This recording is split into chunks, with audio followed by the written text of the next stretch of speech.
Emmanuel Macron a pu se rendre compte de la surpopulation dans les prisons vendredi lors d'une visite de plusieurs heures dans le centre pénitentiaire de Fresnes-Val-de-Marne, a affirmé à l'AFP le syndicat majoritaire des surveillants.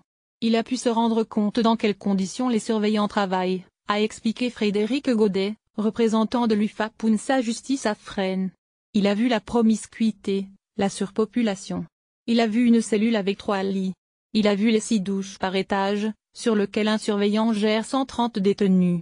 Arrivé vers 18h sans journaliste ni caméra, le président est resté 4 heures au sein de la prison où il a notamment rencontré les personnels d'insertion et de probation, les surveillants et les syndicats, selon Frédéric Godet.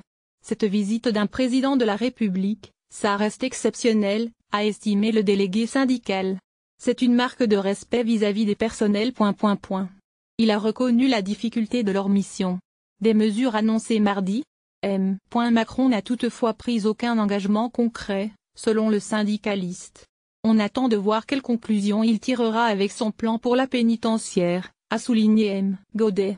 Mardi, le président doit se rendre avec la garde des Sceaux Nicole Belloubet dans l'école de l'administration pénitentiaire d'Agen-Lot-et-Garonne où il pourrait annoncer des mesures pour les prisons. Confronté en janvier à une vaste mobilisation des surveillants pénitentiaires, le président avait alors annoncé un plan pénitentiaire global, portant notamment sur l'immobilier des prisons, le renseignement pénitentiaire et les personnels. Vendredi, Emmanuel Macron a choisi un établissement symbolique pour sa première visite en prison en tant que président de la République.